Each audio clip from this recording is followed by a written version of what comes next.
Kalau kita mau mengalahkan musuh terbesar kita hari ini, saya sudah jelas itu adalah Israel dan yaitu adalah Yahudi. Cara melawan mereka adalah dengan self control, dengan gak bisa dibeli pakai dunia. Apa sih makna kemenangan dalam Islam menurut King Saffron? Ketika Rian ngerasa aku kok gak merasakan kemenangan hari ini ya, justru di saat itulah Rian berarti sedang diproses untuk lebih mendekat selangkah lagi sama kemenangan. Karena orang yang merasa menang dengan kondisi yang tidak baik-baik saja, tentu saja dia akan menjadi korban pertama atas kekalahan. Bagaimana mungkin kita dapat inspirasi kalau informasi di kepala kita cuma sesuatu yang tren? Sampah yang keluar juga sampah yang keluar. Currency kita atensi doang, bukan menjadi umat yang mulia. Tahap awal untuk melakukan perubahan adalah punya kesadaran ada sesuatu yang tidak beres. Cemas. Jadi syarat pertama untuk jadi lebih baik itu cemas. Bagaimana akhirnya kita menjadikan Islam sebagai pegangan yang mungkin hari ini tuh bisa jadi akar kuat lagi di tengah situasi yang sekarang lagi kacau balau.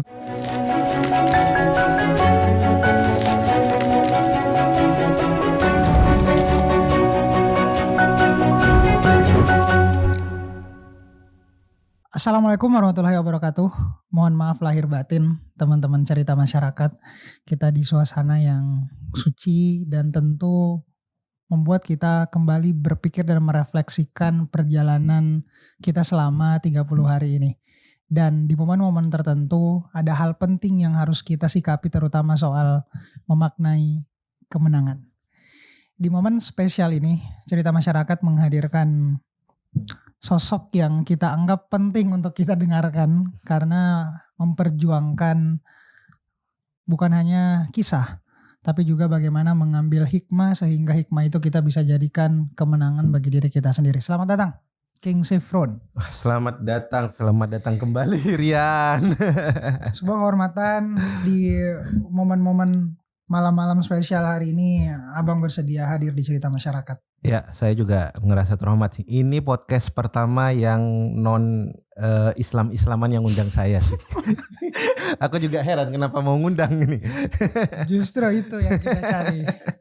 Dan ada hal yang memang Rian pikirkan belakangan ini. Di tengah banyaknya yang terjadi selama momen kita puasa dan Ramadan ini Bang ya. Kita dihadapi momen perang. Terus banyak hal yang bikin dada kita sesak melihat pernyataan-pernyataan di mana kemanusiaan tuh dijungkir balikan. Terus situasi di mana hari ini kayak moral, adab, etika udah kayak di nomor sekianin. Kita tiba di masa yang benar-benar menurutku sangat gelisah. Dan di satu sisi kita merayakan kemenangan. Entah kemenangan seperti apa yang kita rayakan, tapi gue pengen tanya perspektif dari King soal apa sih makna kemenangan dalam Islam menurut King Saffron? Ya, kalau kemenangan dalam Islam kan sebenarnya cukup epik dirangkum sama ibunda kita, Ibu Kartini. Oh. Habis gelap terbitlah terang.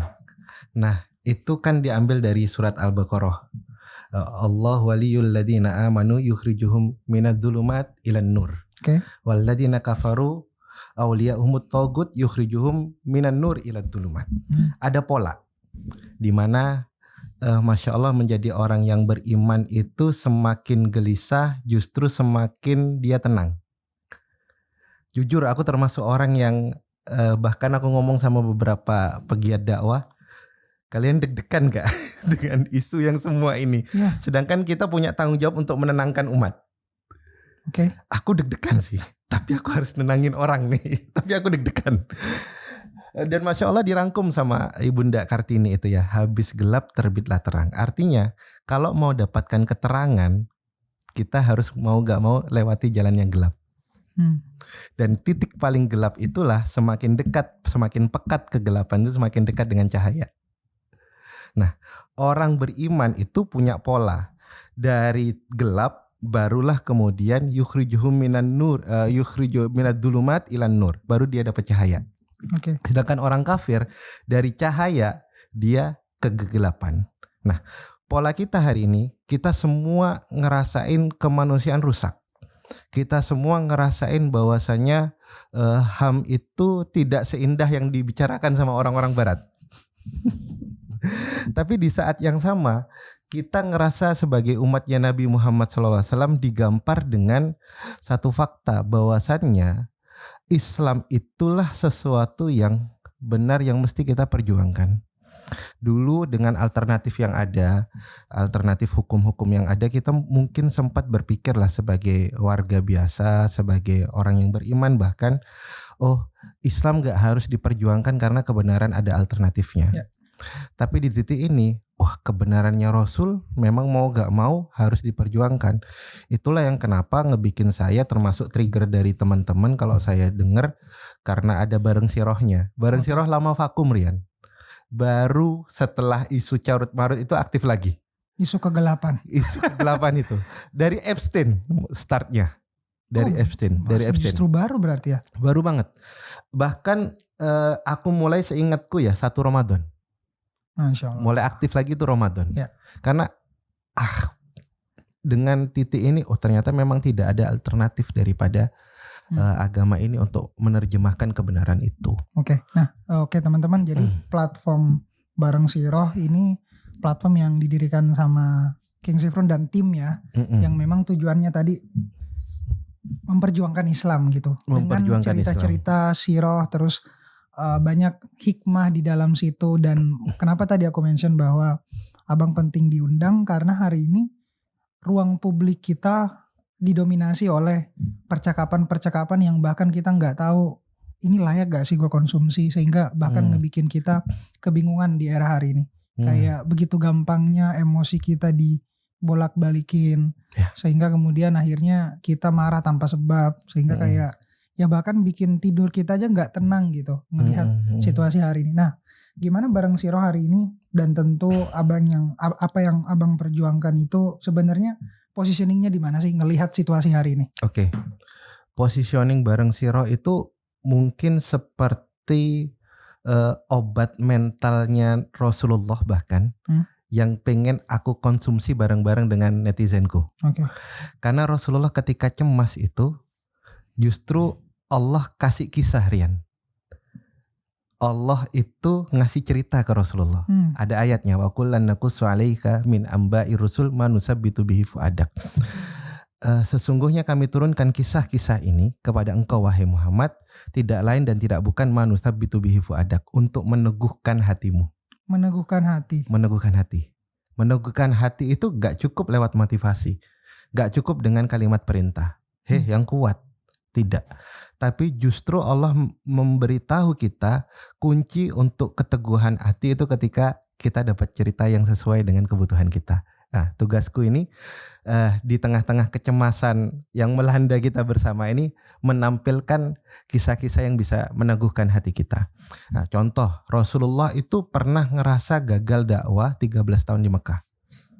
Allah kasih surat Nuh. Lah lu 13 tahun kok ngerasa gagal? Nih Nuh 950 tahun bikin kapal. Masa kamu nyerah? Terus Rasul dakwah. Rasul ketemu sama orang-orang kafir Quraisy, kaumnya sendiri yang menentang dia. Ketemu sama orang-orang Yahudi di Madinah. Tengilnya bukan main. Hampir cemas. Turun kisah tentang Musa. Lu masa kayak gini cemas? Musa umatnya kayak begini semua loh, Yahudi semua loh. Masa lu cemas? Rasul kuat lagi. Nah, kisah-kisah seperti ini yang penting untuk kita kelola. Mungkin kita tahu ya, kisah itu ada di dalam pikiran kita, pernah kita konsumsi. Tapi Allah turunkan itu sesuai dengan momentumnya, sesuai dengan konteksnya. Nah, itu yang sedang kami upayakan di Bareng Siroh. Untuk menghadirkan kisah supaya manusabbitu bihi fu'adak, supaya hati kita ini jadi kuat. Ya mudah-mudahan ikhtiar ini diridhoi sama Allah lah. Supaya hati kita jadi kuat ya? Supaya hati kita jadi kuat. Dan sialnya di era hari ini dimana begitu gampangnya kita ke distract ya. Kita udah berusaha untuk kayak nguatin iman, tapi kadang ekosistem lingkungan kita tuh kayak ngedorong kita melakukan hal-hal yang bahkan ya kita gak sadari gitu. Karena entah kenapa sosial media aja deh yang paling dekat dengan kita. Kayak kita bahkan benar-benar sulit lepas gitu dari apa yang mungkin hari ini kayak kita disusupin informasi-informasi yang akhirnya gak penting gitu. Dan di titik ini media abang bareng Siro terus ada bareng Quran juga ya. Menurutku upaya untuk mengembalikan lagi dengan keyakinan itu tadi. Nah aku pengen tanya, apa yang akhirnya menjadi kecemasan terbesar King Sifrun dengan membangun sebuah ini, terutama di era yang mungkin hari ini kita masih gelap gitu. Apa kecemasan terbesarnya? Melihat mungkin hari ini kayak kita ngelihat, oke, di satu sisi anak muda lagi tumbuh-tumbuhnya demografinya, tapi juga diimbangi dengan krisis yang luar biasa juga gitu, kecemasan yang luar biasa juga. Apa kecemasan terbesar King Sifrun? Kecemasanku paling besar adalah takut apa yang aku lakukan ini memberikan hasil yang tidak sesuai dengan ekspektasi. Karena yang kita tempuh adalah jalan baru. Setiap jalan baru yang ditempuh tentu tidak ada kepastian finishnya di mana. Tapi di sisi lain challenge-nya adalah setiap perintis selalu punya kecemasan yang sama. Ya. Itu makanya resiko dengan peluang yang aku harus ambil. Karena orang yang dakwah di media sosial itu sedikit, apalagi dakwah dengan sistematis yang aku bikin ekosistem nih, bukan sekedar bikin community, bukan sekedar bikin account, bukan sekedar bikin konten yang viral, tapi aku mau bikin sistem. Yang sistem ini baru aku upayakan jalan bareng Quran setahun, bareng Siro baru 1 bulan. Baru 1 bulan jalan, walaupun akunnya udah lama ada. Nah, itu hal yang apa ya Rian ya, kayak ngelihat misalkan lewat informasi, ngapain sih kita berjuang di media sosial padahal Rasulullah gak pernah melakukan itu. Kan ada itu kalimat kayak gitu. Ngapain sih kita dakwah di Meta itu kan punya musuh kita. Masalahnya orang yang kita dakwain yang konsumsi Meta semua. Harus ada alternatif seenggaknya. Ngapain sih gedein ekosistem kayak gini, bikin digital ekosistem kayak gini, kan ntar lagi internet gak ada, listrik mati. Ada pikiran-pikiran seperti itu. Tapi aku rasa itulah sesuatu yang menjadi kita jadi waras sama iman kita. Kalau segala sesuatu bisa kita kuasai, ruang mana yang mau kita pasrahkan sama Allah kan?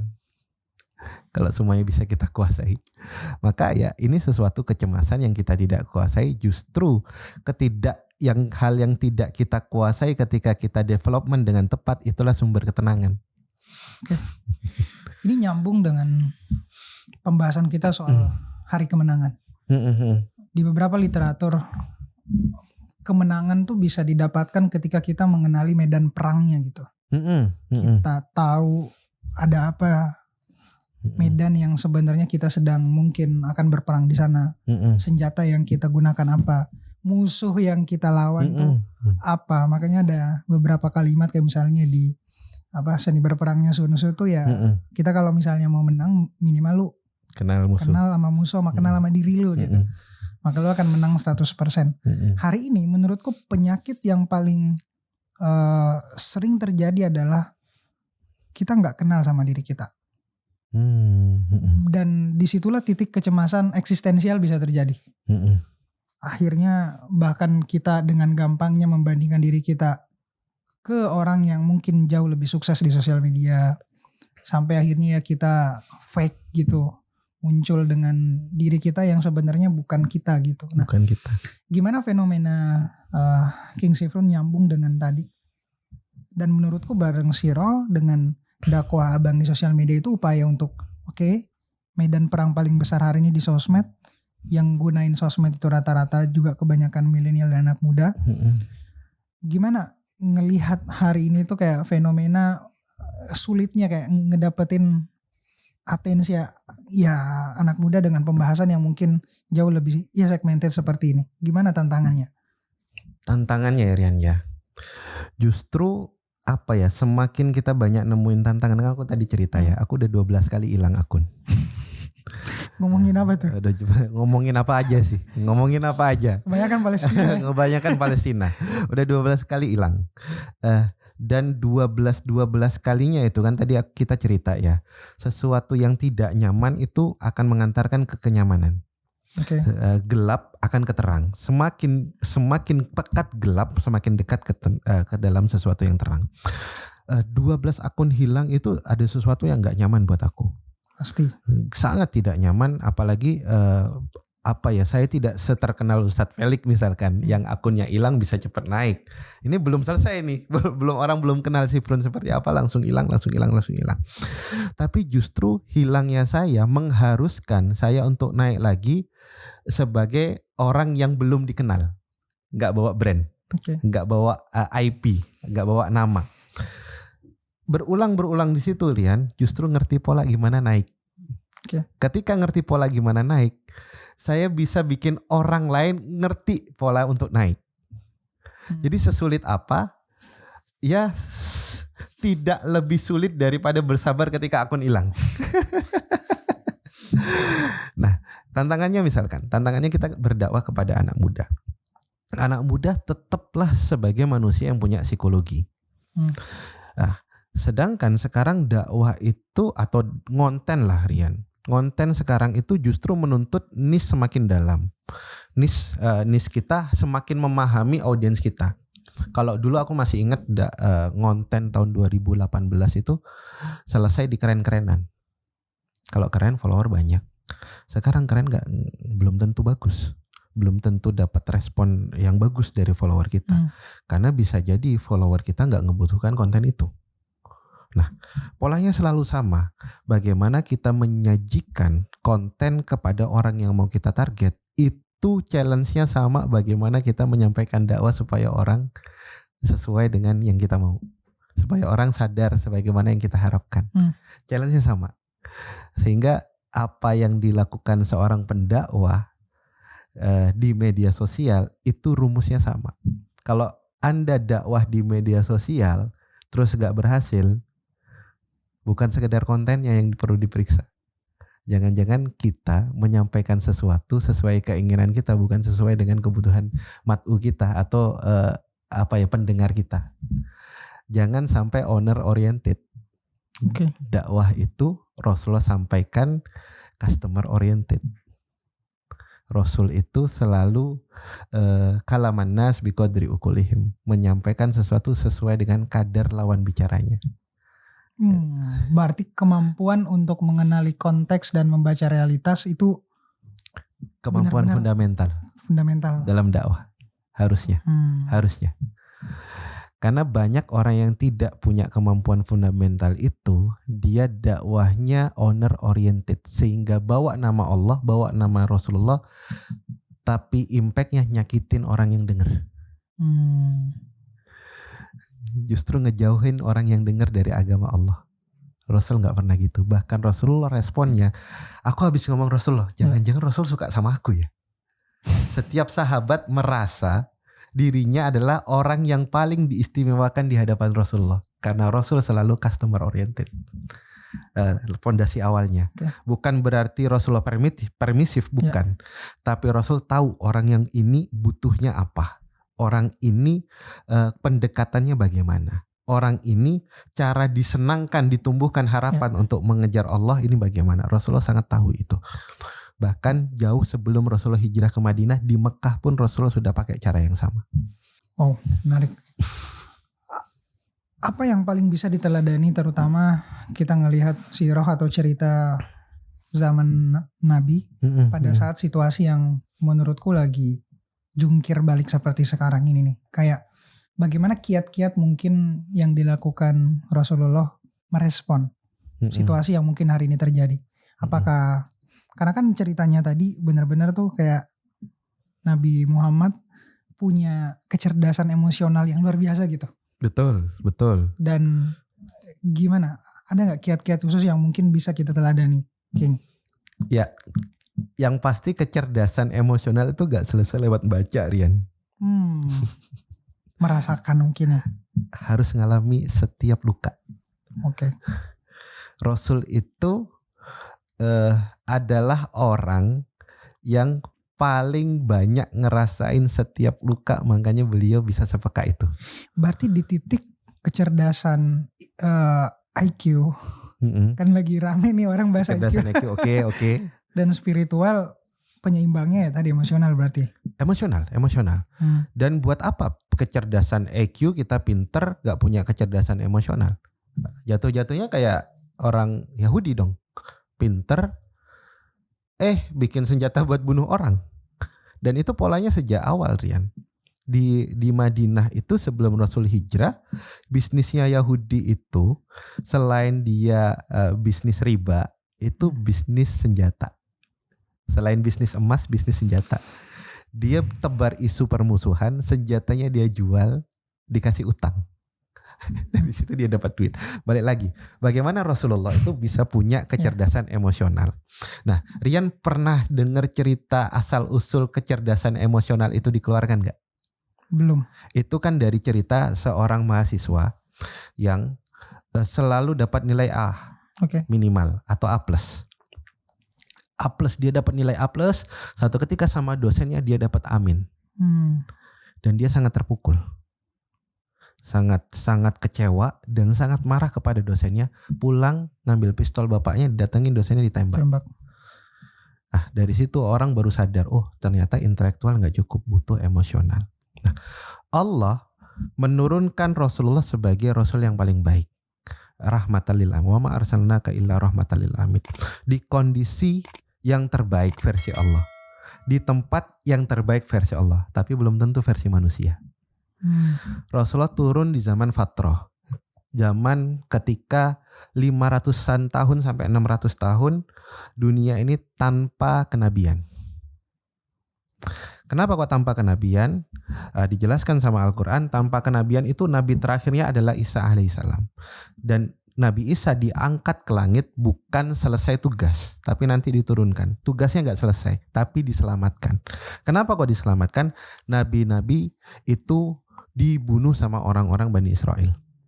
Bani Israel sama orang-orang Romawi kerjasama.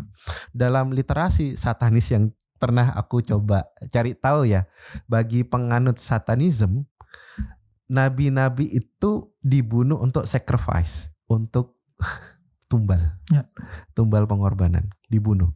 Bahkan Ibnul Qayyim al-Jauziyah pernah menyebutkan nabi yang dibunuh sama orang-orang Yahudi itu sekitar 70-an nabi. Dibunuh 70, diturun, dibunuh. Lalu Allah tahan dunia ini selama 500 tahun. Itu fase yang mungkin kita rasakan fase gelap. Fase kegelapan, Rasul malah turun di situ. Kan PR-nya banyak, Rian. Turun di tempat yang padang pasir, nggak ada akses, nggak ada segala macamnya. Ketika turun, ayahnya meninggal, yatim. Bahkan disebutkan Rasulullah itu mengalami tragedi keyatiman berkali-kali. Tragedi, biasanya kan orang Arab ya, orang Arab itu kalau kecil hidup menggantungkan hidupnya ke bapaknya. Makanya menganutkan ke bapaknya. Bapak itu berarti jaminan sosial. Bapak itu berarti perlindungan hukum. Bapak berarti itu adalah kepastian untuk ekonomi. Bapaknya Allah cabut. Rasul kemudian bersandar kepada ibunya. Ibunya gak lama Allah cabut. Rasul mengalami tragedi kehilangan orang pentingnya lagi, keyatiman kedua kali. Beliau bersandar kepada kakeknya. Kakeknya Allah cabut. Dan itu Rasulullah usia 8 tahun. Makanya di dalam Islam tidak pernah ngajarin kita lari dari masalah. Tapi Islam gak pernah ngajarin kita ngejar masalah. Yang diajarkan sama Islam itu development masalah. Nah, berhasilnya edukasi. Dan resilience. Rasulullah punya resilience yang luar biasa. Rasul kehilangan ayah, kehilangan ibu, kehilangan kakek, kemudian dakwah, nanti kehilangan paman dan kehilangan istri yang paling disayang. Rasul ngerasakan kehilangan itu semua. Tapi justru lewat itu Allah ngajarkan kepada nabi terbaik ini secara logis, pendidikan pedagogis yang paling logis tentang peka terhadap orang lain. Kalau Rasul gak pernah kehilangan, bagaimana bisa relate sama orang? Penderitaan orang lain. Makanya beliau peka terhadap orang miskin, beliau peka sama orang yatim, beliau peka sama orang yang tertindas dan terdolimi lewat luka-luka yang dia rasakan. Makanya saya bilang kepada teman-teman, kalau Allah ngasih luka, itu tergantung kita mau ngelihatnya. Itu love language. Hukum asalnya love language. Karena Rasulullah gak akan menjadi berlian dan permata kalau dia gak dikasih sesuatu yang nyakitin hati dia. Nah, sekarang tergantung kita developmentnya kayak gimana. Kita dikasih kecemasan nih sama Allah. Saya, Rian, punya kecemasan sama dunia. Tapi di saat yang sama, harapan untuk dunia yang ideal kan tumbuh bersama kecemasan itu. Yes. Kalau dunia baik-baik saja, mungkin kita gak akan punya kecemasan dan gak ada punya urgensi untuk mendambangkan dunia yang ideal. Ya. Mungkin kita cuman mikirin bagaimana upgrade HP, upgrade mobil, upgrade rumah, upgrade pasangan. Mungkin itu. Tapi ketika ada kecemasan Allah hadirkan di sini, oh berarti ini kita harus menjadi salah satu agent of change. Kalau enggak, ini nanti teman-temanku juga dapat kezoliman, bahkan keturunanku juga hidup di era kezoliman. Ini nggak bisa dibiarkan. Nah, justru Allah hadirkan awareness itu di situasi yang paling gelap. Dan kita bisa lihat ya, banyak tokoh-tokoh dalam Islam itu sendiri yang punya keseimbangan antara emosional, intelektual, dan juga spiritual. Ini mungkin akan nyambung dengan kemenangan yang kita lihat kayak ratusan tahun yang lalu deh, King, yang selalu kita ceritakan di ruang-ruang diskusi bagaimana besarnya nama Ibnu Sina, besarnya nama Al-Farabi, besarnya nama-nama tokoh-tokoh ilmuwan yang mampu menyeimbangkan kecerdasan itu. Nah, kalau kita lihat setelah zaman itu ya, mungkin sejarah mungkin kayak gitu ya, tumbuh, jaya, kemudian hancur. Betul. Tapi kayaknya kelamaan hancurnya, kelamaan gak muncul gitu. Akhirnya kayak sosok-sosok yang bisa seperti jadi nabi, jadi filsuf, dia bisa jadi panglima perang juga. Karena ada standar yang kubaca di bukunya Al-Farabi, di buku Al-Madinahnya, itu syarat pemimpin yang paling baik bagi Al-Farabi itu kata dia yang punya karakteristik nabi dan filsuf gitu, yang punya keseimbangan ketiga-tiganya gitu. Nah, hari ini kayak kita kekurangan menurutku, atau mungkin belum muncul aja. Gimana menurut King Saifron ngelihat hari ini kita kurangnya sosok-sosok yang mungkin hampir ini jarang untuk diteladani lagi gitu? Ya, balik lagi kalau kita ngomongin Ibnu Sina, kemudian Al-Farabi, ada Al-Kindi, kemudian ada Al-Ghazali, segala macam. Coba perhatikan Rian, itu kan fasenya berdekatan. Artinya problem ketiadaan kegemilangan itu bukan problem personal, tapi problem sistem dan ekosistem. Ya. Misalkan kita lihat nih, di Indonesia berapa sih rata-rata orang itu ngafal Quran? Oke. Itu jauh 0, sekian persen pasti. Tapi coba, berapa sih orang yang Muslim yang bisa baca Quran? Ternyata 70% gak bisa baca Quran. 70%. Dan aku dapat data terbaru, 60% guru ngaji gak bener ngajarin ngajinya. Oke. 60% guru ngaji belum bisa baca Quran secara benar. 60%. Sedangkan komparasikan dengan situasi di Gaza, hancur. Ya. Kebayangkan kalau situasinya ditukar dengan kita. Kita nggak kebayang hidup di situasi kayak gitu. Tapi apa yang dilakukan sama orang-orang Gaza? Masih ada murojaah, masih ada setoran Al-Quran, masih ada kemudian orang tilawah Quran di situ. Bahkan pejuang-pejuang kemerdekaan mereka di dalam terowongan itu masih megang mushaf.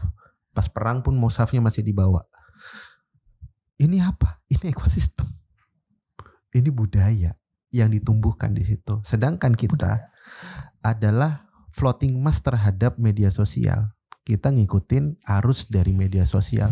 Viralitasnya bukan sesuatu yang ada di dalam Quran, headline kita, tapi sesuatu yang bisa dipesan lewat media sosial. Bisa di generate, bisa diatur lah lewat media sosial.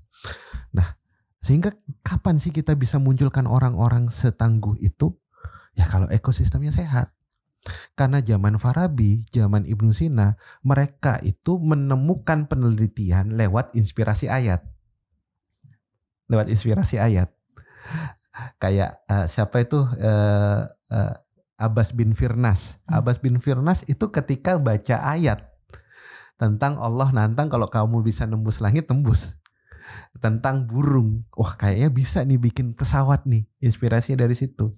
Bagaimana mungkin kita dapat inspirasi kalau informasi di kepala kita cuma sesuatu yang tren, Sampah malah. sampah Yang keluar juga sampah. yang keluar. Gimana caranya sehingga apa ya? Currency kita atensi doang, bukan menjadi umat yang mulia. Atensi bukan konsentrasi ya. Bukan konsentrasi. Atensi doang. Sehingga berhijab pun menjadi orang berhijab. Oke lah, aku Islami, aku berhijab. Hijabnya digunakan untuk atensi. Hijab nutup kepala tapi dadanya diperketat. Hijab nutup kepala tapi kelakuannya ternyata ganti-ganti cowok. Nah, ini yang menjadi concern kita. Sedangkan kalau kita bandingkan orang-orang yang tadi Rian sebut, ini orang-orang ketika sebelum balik udah hafal Quran. Sehingga ketika sudah dewasa tinggal eksplorasi Quran yang gak mungkin salah itu. Ya. Nah, kita udah dewasa baca belum tentu bisa. Ironi sih. Ironi. Ketika sistemnya hanya melahirkan orang-orang yang bahkan udah gak peduli dengan isu yang jauh lebih besar daripada dirinya ya. Kayak hanya mikir untuk hari ini yang makan aja sulit. Bagaimana kemiskinan struktural yang bahkan bikin kita juga untuk mikirin untuk fokus ke literasi juga boro-boro. Dan itu kan yang akhirnya juga pernah aku alami gitu, karena aku merantau dan akhirnya punya keberanian ke Jakarta itu pun karena mau nggak mau saya pengen ubah nasib gitu. Dan banyak hal mungkin hari ini yang pengen ngerubah hidupnya tapi kepentok sama sistem. Dan di titik inilah tadi abang mention soal budaya. Ada satu hal yang menurutku menarik ketika kita bahas soal perang, di mana kemarin salah satu pemimpin tertinggi di Iran jadi martir, Ayatollah Khomeini, yang di mana Trump tuh seneng banget, apalagi pernyataan terakhirnya gitu, dia bilang kita udah ngalahin Iran, dalam 1 jam kita bisa melumpuhkan negara itu gitu. Tapi beberapa hari sebelumnya setelah pemimpin tertingginya meninggal, kayak muncul gitu pejabatnya Iran, dia bilang ini cuma goncangan sepoi-sepoi aja. Bayangin tuh, kematian pemimpin tertinggi tapi orang-orang pemimpinnya di sana nganggap bahwa ini hal biasa, kematian hal biasa. Karena menurutku dia punya satu budaya yang gak bisa terganti. Ya mungkin manusianya meninggal, tapi tidak dengan keyakinannya, prinsipnya, budayanya. Bisa gak kita ngarah ke sana, King? Tentu saja bisa, tapi bukan dalam waktu dekat ya. Saya agak orang yang pengen mengkritisi 2040 Indonesia emas sih. Karena sebelum emas kita mesti cemas. Setuju, itu gue setuju. Iya, mesti cemas. Itu fase. Iya, gak bisa. Sedangkan Iran sudah mengalami embargo internasional itu sejak 79. Itu yang bikin dia tough, bikin dia kuat. Terlepas dari akidahnya dia apa ya, ini kan perdebatan banyak teman-teman muslimin pegiat dakwah biasanya kan tentang akidahnya. Tapi benturinnya di situ. Tapi lihatin mentalnya. Belum tentu orang yang paling muslim, paling mayoritas muslim kita, dan bahkan diceritakan sebagai umat paling bahagia katanya, itu akan kuat mendapatkan goncangan seperti itu. Belum tentu. Nah, fase kecemasan itu. Bahkan kita bisa belajar langsung dari One Piece misalkan. Aku jadi keinget One Piece nih ngelihat baju. Ceritanya siapa nih? Ark mana? Ini. One Piece itu mengalami fase cahaya itu justru berdempetan ya. Joy Boy itu muncul. Joy Boy itu muncul kesatria pembebasan. Itu muncul justru di era Casanova. Di era bajak laut paling generasi terburuk. Nah, justru kecemasan itu yang mesti kita pelihara. Generasi terburuk itu intinya dan sama polanya ketika kecemasan itu lahir. Ada kesadaran. Siapa yang bilang ya?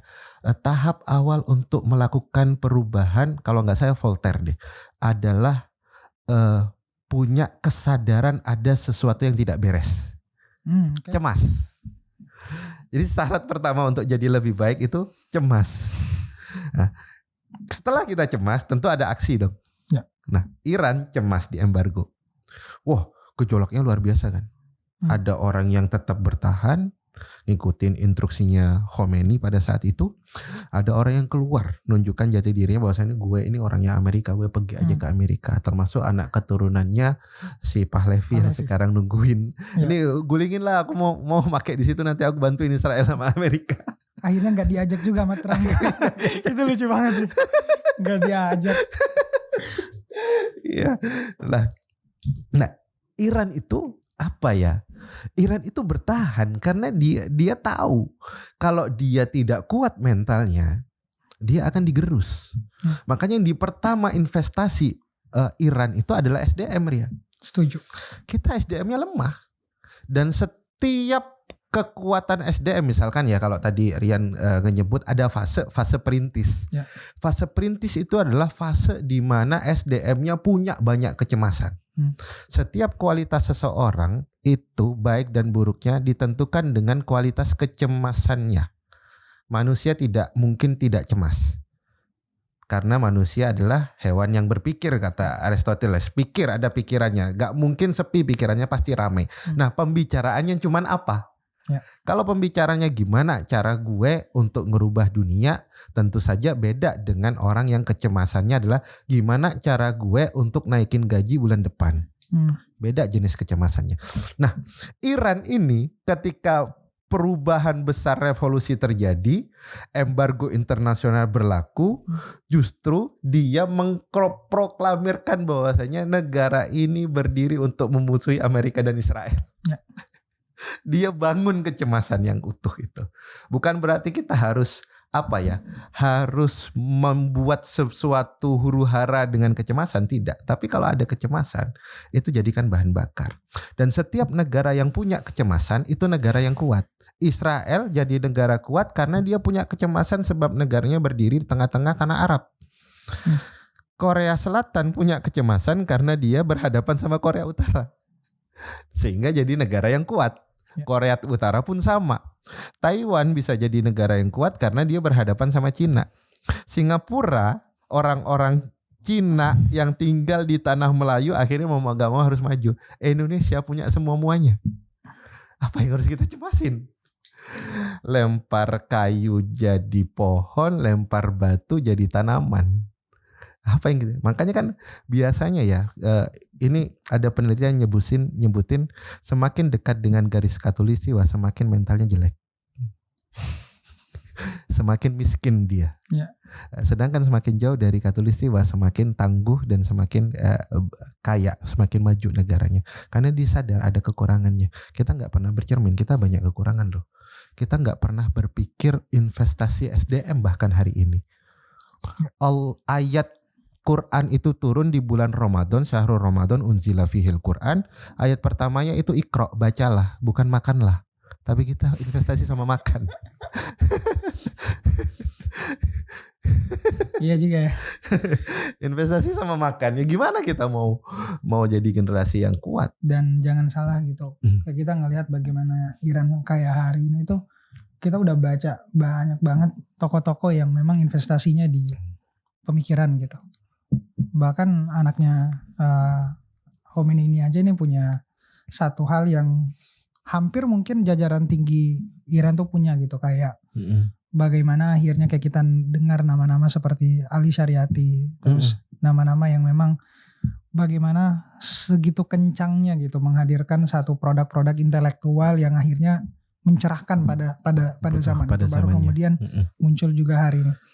Dan yang bikin saya ini kayak benar-benar iri gitu, King, bahwa ini mungkin agak kontradiktif mungkin, tapi ketika pemimpin tertingginya Iran meninggal dan lawannya menganggap itu sebagai kekalahan, tapi kayak gue ngelihat bahwa ini kemenangan, dan kemenangannya itu adalah ketika dia berhasil mempertahankan keyakinannya, prinsipnya, bahwa gue memang benci sama Amerika, gue nggak mau berhubungan sama dia, dan terus dijaga sampai hari ini. Dan ketika gue maknai, jangan-jangan peperangan kita setiap hari itu adalah mempertahankan prinsip kita, keyakinan kita gitu. Kayak gak usah jauh-jauh lu bagaimana, tapi ketika lu udah ngebohongin diri sendiri dan segala macam, ya mungkin kita udah kalah di situ. Dan di situasi hari ini yang menurutku kita, terutama bangsa Indonesia, mungkin saya juga harus bercermin juga, tapi kita mudah kegoyang prinsipnya. Gak tahu dengan alasan apapun, bagaimana akhirnya kita menjadikan Islam sebagai pegangan yang mungkin hari ini tuh bisa jadi akar kuat lagi, King. Di tengah situasi yang sekarang lagi kacau balau, gimana akhirnya kita bisa ngejadiin Islam kembali lagi jadi pegangan terkuatnya kita tentang prinsip hidup dan apapun itu. Ya, pertanyaannya bagus nih. Sampai bingung mau mulai jawab dari mana ini. Yang pertama, kita ini karena negara mayoritas Muslim, ngemunculin strong way berislam itu jauh lebih susah daripada yang tidak mayoritas Muslim. Oke. Karena urgensi untuk berislam itu digantikan dengan keharusan beragama sesuai dengan warisan orang tua. Tradisi ya. Bukan lewat pencarian. Bukan lewat komparasi ya kenapa kita harus menolak Islam. Padahal Islam itu diturunkan, Allah itu bukan bilang berimanlah, tapi fa'lam annahu la ilaha illallah. Mikiro dulu sampai kamu menemukan Tuhan. Kalau sudah kamu menemukan Tuhan yang benar, ucapkan la ilaha illallah. Maka setiap orang akan siap dengan konsekuensinya. Kenapa hari ini kita kayak kehilangan ruh? Agama kita hari ini itu agama yang fisik. Sifatnya itu jauh dari kognisi, tapi aktiviti fisik. Sehingga kita itu berislam dalam gerak doang. Ritual. Berislam dalam tampilan doang. Contoh di bulan Ramadan. Banyak anak-anak kita yang memang diupayakan untuk ikut dalam ritual Ramadan supaya membentuk kebiasaan. Pendekatannya behavior. Betul, itu penting. Tapi sebelum behavior, tentu saja pendekatan kognisi lebih penting daripada behavior. Behavior itu nanti. Kebiasaan. Kognisi, afeksi, baru nanti behavior. Nah, contoh Rian, pernah minta tanda tangan ke imam taraweh enggak? Imam taraweh. Dan kita tidak pernah ditanamkan kenapa sih kita harus minta tanda tangan kepada mereka. Oke. Kita gak pernah dikasih strong why. Kenapa sih harus ngelengkapi jadwal-jadwal ini? Kenapa sih kita harus berpuasa? Kenapa sih kita harus taraweh? Akhirnya yang dikejar ketika tuntutannya itu adalah kerja, yang dikejar adalah hasil akhir, bukan prosesnya. Padahal proses lebih penting daripada hasil akhir kalau di dalam Islam. Fa'lam annahu la ilaha illallah. Berpikir dulu baru beriman. Bukan beriman nanti setelah itu berpikir. Maka dia gak punya alasan. Kalau kita nonton film atau nonton One Piece, kita dikasih tahu endingnya, emang kita akan tertarik nonton dari awal? Enggak. Kalau kita gak nonton dari awal, kita gak akan tahu spirit yang diajarkan di dalamnya. Nah, Islam itu seperti itu. Islam itu seperti puzzle. Yang kalau puzzle-puzzlenya ini tidak disusun sesuai dengan urutannya, tertib, maka kita kehilangan esensinya. Kayak contoh, kita taraweh, kita puasa, kita kemudian tilawah, nggak dikasih tahu ini tujuannya apa. Padahal Allah ketika nge-mention puasa itu tujuannya takwa. Kita nggak tahu ini bentuk takwa seperti apa sih. Akhirnya kita jadi robot, Rian, robot yang diprogram. Kalau robot yang diprogram, bukankah kita suatu hari nanti bisa digantiin aja sama AI? Imam pakai AI, azan pakai AI, orang sholat pakai AI. Karena kita gak punya ruhnya.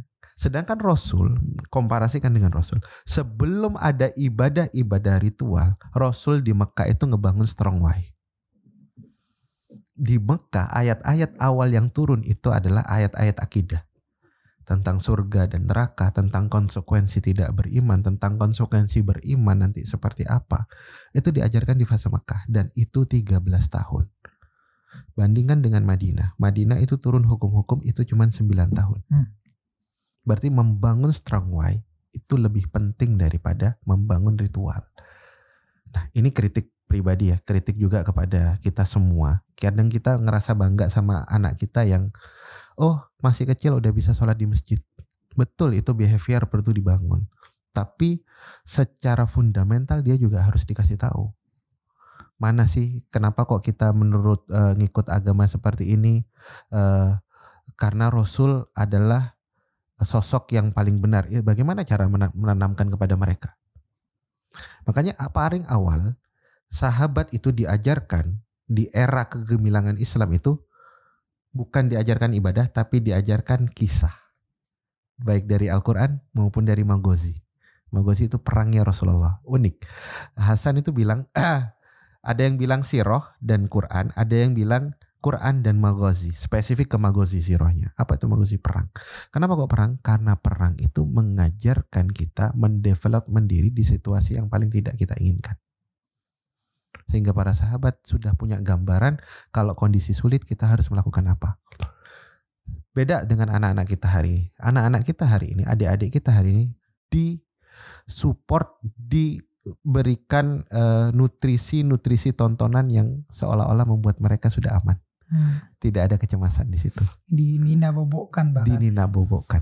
Kayaknya aman nih. Aman. Konten-konten YouTube yang dilihat sama adik-adik kita adalah konten-konten main-mainan. Sehingga yang muncul keresahan adalah kapan aku bisa punya mainan itu. Bukan kapan aku bisa berjuang sebagaimana Nabi Muhammad berjuang. Sehingga jauh. Spare-nya jauh. Dan ini gak mudah.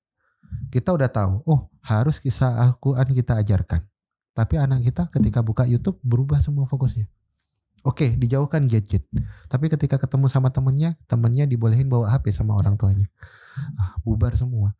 Makanya untuk ngebentuk jiwa yang punya mental yang teguh, kalau kayak tadi Rian ngasih contoh Iran, itu kan sistem Rian. Ya. Iran itu kan internetnya diblokade. Gak ada tontonan-tontonan kayak itu. Justru itu kemudian dimanfaatkan secara betul dengan orang-orang Iran. Karena tidak bisa internetan, berarti dalam sisi lain yang menguntungkan mereka tidak bisa diasupi pemikiran-pemikiran barat. Nah, diasupilah pemikiran-pemikiran yang bahkan sosialismenya di Iran itu sosialisme yang sudah diramu sama Khomeini. Ya. Bukan Marxis lagi. Tapi sosialisme yang ada dorongan imannya. Ala Syiah tentu saja.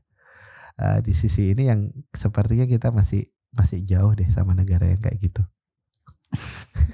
Ya, yang kita ributin aja masih Syiah Sunni. Ya, kita masih ributin itu deh. Dan ya, ini satu hal yang menurutku penting, dan kita sekarang di era zaman kecemasan tadi. Di mana kecemasan-kecemasan yang hari ini itu udah jadi simptom terkait dengan bagaimana kita jalanin kehidupan modern hari ini juga. Dan di satu sisi kita butuh pelita gitu, kita butuh cahaya, mungkin kecil tapi itu tetap mengejaga kita tetap percaya dengan apa yang hari ini tuh kita yakini. Di tengah banyaknya distraksi, kemenangan menurut Rian yang paling penting adalah kita mampu mengendalikan diri, kita mampu benar-benar percaya sama diri kita sendiri gitu. Di tengah hari ini kayak kita ngelihat kemenangan-kemenangan orang lain tuh kadang kelihatan menyilaukan gitu. Betul. Bikin kita iri, bikin kita gampang ngebandingin orang lain. Gimana melihat hari ini kita di situasi suasana Idul Fitri hari ini, King? Apa sih sebenarnya atau ciri gitu orang yang akhirnya sebenarnya mengalami kemenangan, terutama kita melewati fase puasa setiap tahunnya, kemudian kita merayakan hari Idul Fitri. Iya, di bulan Ramadan, pasca Ramadan biasanya memang identik sama kemenangan. Bahkan ada slogan yang hanya berputar di Indonesia aja, minal aizin wal faizin. Walaupun terjemahnya nanti orang nerjemahin mohon maaf lahir dan batin. Minal aizin itu kembali lagi ke fitrah dan kita mendapatkan faizin untuk kemenangan. Walaupun secara struktur bahasa Arab itu gak benar. Balik lagi dan kemudian kita menang. Nah, ini sebenarnya kalau saya coba baca-baca dari mana sih upaya-upaya seperti ini, ternyata penggagas awalnya adalah Sunan Kalijaga. Walaupun untuk kalimat ini kita belum tahu ini siapa empunya, tapi sinkretisme pemaknaan di dalam memaknai kemenangan ala Nusantara, kayak tadi Rian cerita, Gen Z aku taruh dulu deh karena Gen Z-nya Indonesia berbeda sama internasional. Nah, internalisasi terhadap bangsa itu sudah dilakukan sama Sunan Kalijogo. Contoh, Sunan Kalijogo ketika Lebaran beliau memperkenalkan ketupat. Ketupat itu adalah makanan bagi orang-orang yang menang. Itu daunnya dari janur. Janur itu diambil dari jan dan nur. Bahasanya itu ketika kita dapatkan cahaya di setelah kesempitan. Nah, kemudian di dalamnya ada beras. Ada beras yang awalnya cuman biji kemudian mengembang. Sesuatu yang gelap yang kemudian panas, di mana beras itu direbus, kemudian cahaya warna putih itu kemudian mengembang, memenuhi isi ruang hatinya. Itu filosofi yang dipakai. Padahal budaya-budaya itu awalnya budaya Hindu sebagai internalisasi atau sinkretisme makna. Nah, kemenangan yang kita dambakan tentu saja berangkat dari nilai. Lalu dari nilai kita melihat ada jarak antara realitas dengan idealitas. Disitulah kecemasan ada. Yes. Ketika Rian ngerasa aku kok gak merasakan kemenangan hari ini ya, justru di saat itulah Rian berarti sedang diproses untuk lebih mendekat selangkah lagi sama kemenangan. Karena orang yang merasa menang dengan kondisi yang tidak baik-baik saja, tentu saja dia akan menjadi korban pertama atas kekalahannya. Nah, lucunya ini fun fact-nya, banyak pertempuran yang dimenangkan oleh orang-orang Islam justru terjadi di bulan Ramadan. Itu kemenangan. Pada saat Allah perintahkan puasa, mereka menang. Kutiba alaikumusiyam kama kutiba alal ladzina min qablikum la'allakum tattaqun. Kita diperintahkan puasa supaya mengikuti generasi-generasi terdahulu agar kalian bertakwa. Dan ketakwaan itu yang ternyata menjadi modal utama.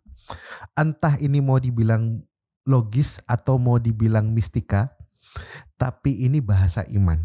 Bahasa iman itu nggak bisa didata. Bahasa iman itu sudah melampaui sesuatu yang material, beyond. Makanya kan alladzina yu'minuna bil ghaib itu unsur yang pertama. Kalau secara logika Islam ini nggak mungkin menang. Apalagi kayak Amerika. Rian dengar gak sih ceritanya Amerika ternyata punya dokumen CIA yang sudah ngincer Al-Mahdi. Ya lagi itu tuh. Iya kan, udah ngincer Al-Mahdi, bahkan sudah punya frekuensi untuk ngelihat Al-Mahdi. Itu kan makanya dia serang Iran ya. Makanya serang Iran. Karena dia dapat referensi Al-Mahdi itu imam ke-12 dan itu punya Syiah. Kita punya pemahaman Al-Mahdi yang berbeda. Oke. Bagaimana kita cari Al-Mahdi? Wong Al-Mahdinya diceritakan dalam hadis yang dipercayai sama kita Ahlus Sunnah wal Jamaah. Al-Mahdinya sendiri gak tahu kalau dia Al-Mahdi. Dan menurutku Al-Mahdi ini gak akan datang di situasi yang kayak rakyatnya tuh udah jadi singa. Betul. Iya kan? Jadi gak mungkin di Iran. Makanya mungkin masuk akal Al-Mahdi ini di Indonesia. Jadi kita yang masih kebingungan, masih mentalnya mungkin masih lemah, ya harus dikuatin gitu. Betul. Jadi gak mungkin di Iran. Dan aku ngelihat sosok Al-Mahdi itu di storytellingkan secara bagus sama Eiichiro Oda di One Piece. Oh, perjalanannya Sangat nikah. Bahkan Luffy pun dia tidak tahu dia Sangat nikah. Wih, kalau kita lihat runtutannya mirip-mirip ya. Betul, mirip. Iya. Dicap teroris, bajak laut. Tapi justru di situ dia yang dinantikan sama masyarakat yang bisa memberikan pembebasan. Membebaskan dia. Nah, balik lagi dari pembahasan kita, sesuatu yang kali ini kita coba perjuangkan, yaitu mendapatkan kemenangan. Ini ya bukan cara yang instan, tapi selalu berangkat dari kutiba alaikumusiyam. Selalu, Rian. Kenapa kok kita disuruh siam? Apa sih fungsinya siam? Kadang kita nggak ngerti apa sih kita ini. Siam itu, berpuasa itu adalah mekanisme ibadah yang bahkan kita nggak cuman dilarang untuk menjauhi yang haram, untuk mengkonsumsinya, bahkan yang halal pun disuruh dijauhi. Air dari Rian, aku tahu sumbernya pasti halal. Tapi kalau tak minum siang hari di bulan Ramadan, kalau nggak mau, apa sih tujuannya? Manusia nggak ada yang mati kok kalau untuk nahan makan selama 24 jam sekalipun. Tujuannya itu ternyata self control. Self control kalau aku coba pelajarin baik literasi timur maupun literasi barat, self control itu modal utama untuk dapat kemenangan. Contoh, pernah lihat penelitian ini marshmallow, simulasi marshmallow. Ya. Anak-anak kecil yang dikasih waktu di bawah umur 8 tahun dihadapkan marshmallow, yang disuruh bisa nahan, 15 yang bisa nahan. Ternyata 2/3-nya gagal. Kemudian 1/3-nya berhasil. Dicek 20 tahun kemudian ternyata 1/3 itulah menjadi orang yang bisa nahan makan, badan tubuhnya ideal. Kemudian dia bisa lebih cerdas karena tahu kapan waktunya main, kapan waktunya belajar. Dan dia bisa lebih sukses. Kapan waktunya untuk dia berlibur, kapan harus waktunya untuk berkarir. Dia bisa memetakan itu. Self control. Dan kita disuruh bersiam untuk bisa self control. Self control itu nanti yang menjadi modal untuk bertempur baik level regional maupun level global. Kalau umat Islam ini gak bisa self control, boro-boro berhadapan dengan musuh, bahkan ditawarin sama, oke lah gak usah perang, yuk ikut aku aja tak kasih makan, kita akan kebeli. Dan setiap hari kita menghadapi itu. Sedangkan musuh kita adalah Yahudi yang mempunyai semuanya, sumber pembendaharaan semuanya. Bahkan Yahudi itu di zaman Nabi ketika diusir sama Nabi, pasca perang ngelawan Nabi, diusir mereka, dibuka kemudian kantongnya, mereka bawa emas. Kenapa kamu bawa emas? Kamu mau mati loh. Kalau kamu terlambat pergi, kamu mati. Mereka jawab, karena dengan ini kami akan menaik dan turunkan dunia. Kami menguasai dunia pakai uang. Artinya kalau kita mau mengalahkan musuh terbesar kita hari ini, let's say sudah jelas itu adalah Israel dan yaitu adalah Yahudi, yang itu sekarang membuka tabir kenapa sih Al-Quran mayoritas nyeritain Yahudi, padahal Yahudi itu tier ketiga di zaman Nabi. Tapi dominan. Karena memang sistem yang kita hadapi sebagai umat akhir zaman adalah sistem yang dibuat sama mereka. Dan cara melawan mereka adalah dengan self control, dengan gak bisa dibeli pakai dunia. Dan penyakit paling merusak bagi umat ini, kata Rasul ada 2, hubbud dunya wa karahiyatul maut, cinta dunia dan takut mati. Dan ini currency banget kalau musuh kita tahu dan dia punya dunia dan dia menawarkan harta kepada kita. Nah, self control itulah yang membuat para sahabat bisa terus berkomitmen menyerahkan harta, nyawa, dan apapun yang dia punya untuk memperjuangkan ide. Karena ide diperjuangkan sampai dia mencapai titik kemenangannya, dari situlah kita bisa mengetahui ada peradaban yang mulia. Ada peradaban yang ketika benar dilihat benar, ketika salah dilihat salah. Ada peradaban yang bisa menjalankan segalanya itu adil. Dan ini tidak akan bisa terjadi tanpa ada orang-orang yang punya self control yang rela mengorbankan untuk ide. Oh, luar biasa. Terima kasih. Sama-sama Rian. Sama-sama. Banyak hal yang bisa kita petik, terutama soal bagaimana memaknai kemenangan kecil yang terus kita perjuangkan sehari-hari. Kemenangan bisa didapatkan ketika kita mampu mengendalikan diri dan punya kesadaran bahwa kita tidak boleh cinta dunia dan kita harus mempersiapkan bekal menuju kematian. Ya. Terima kasih sekali lagi Bung Sifrun dan teman-teman yang menyaksikan Cerita Masyarakat. Sampai ketemu di episode selanjutnya dan semoga teman-teman hari ini bisa mengambil makna sekecil apapun dalam perbincangan kita hari ini. Sampai ketemu. Terima kasih.